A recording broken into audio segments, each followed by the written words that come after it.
पद्म पुराण में माघ मास के महात्म्य का वर्णन करते हुए कहा गया है कि पूजा करने से भी भगवान श्री हरि उतने प्रसन्न नहीं होते जितने कि माघ के महीने में स्नान मात्र से होते हैं।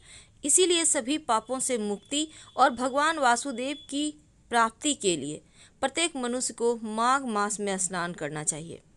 माघ मास में एक पौराणिक कथा आती है। नर्मदा नदी के तट पर शुभव्रत नामक एक विद्वान ब्राह्मण रहते थे, लेकिन वे काफ़ी लालची थे और इनका लक्ष्य किसी भी तरह धन कमाना था। और ऐसा करते करते ये समय से पूर्व ही वृद्ध दिखने लगे, कई बीमारियों की चपेट में आ गए और इस बीच उन्हें अंतर्ज्ञान हुआ कि उन्होंने पूरा जीवन तो धन कमाने में बिता दिया, अब जीवन का उद्धार कैसे होगा। इसी क्रम में उन्होंने माघ माह में स्नान का महत्व बताने वाला एक श्लोक याद आ गया।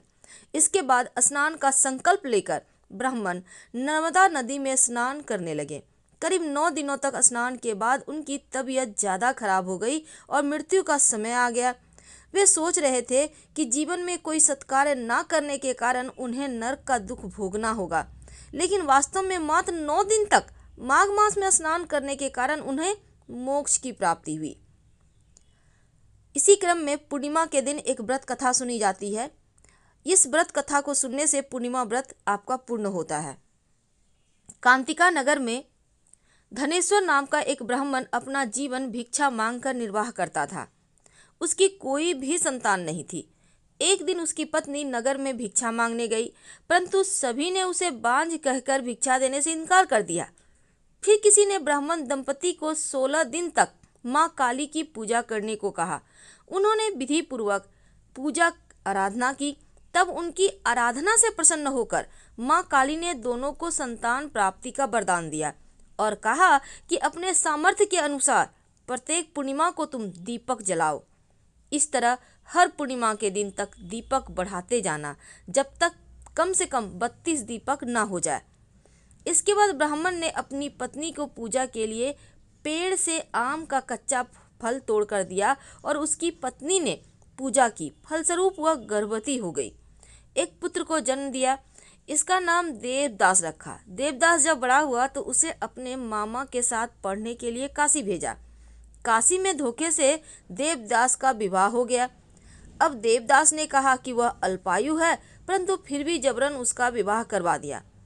कुछ समय के बाद काल उसके प्राण लेने आए, लेकिन ब्राह्मण दंपति ने पूर्णिमा का व्रत रखा था, इसीलिए काल उसका कुछ बिगाड़ ही नहीं पाया। और तभी से कहा जाता है कि पूर्णिमा के दिन व्रत करने से संकट से मुक्ति मिलती है और सभी मनोकामनाएं पूर्ण होती है। इसीलिए सबको पूर्णिमा के दिन व्रत तो रखना ही चाहिए, साथ ही दीपक भी जलाना चाहिए नदी के किनारे। 32 पूर्णिमा तक 1 दीपक, अगले पूर्णिमा को 2 दीपक, फिर अगले पूर्णिमा को 3 दीपक, इस तरह से 32 पूर्णिमा तक जाए तो जीवन के सारे कष्ट मिट जाते हैं।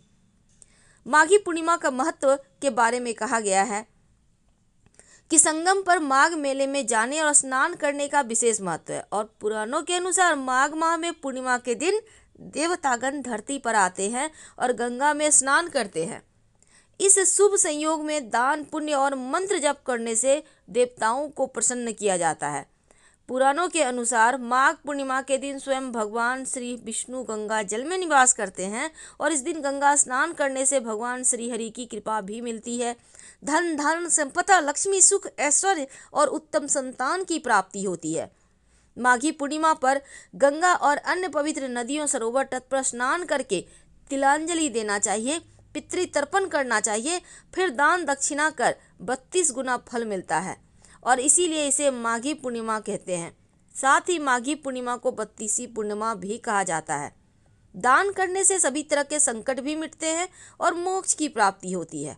इस पूर्णिमा पर माँ लक्ष्मी के मंत्रों का जप जरूर करें ताकि घर में धन, धान्य, संपत्ति, समृद्धि बढ़ती चली जाए। माँ लक्ष्मी को पीले और लाल रंग की सामग्री अर्पित करें तो वो बहुत प्रसन्न होती हैं। प्रयाग में माघ मास के अंदर 3 बार स्नान करने से जो फल मिलता है वह पृथ्वी में 10,000 अश्वमेध यज्ञ करने से प्राप्त होता है। हर हर महादेव। धन्यवाद।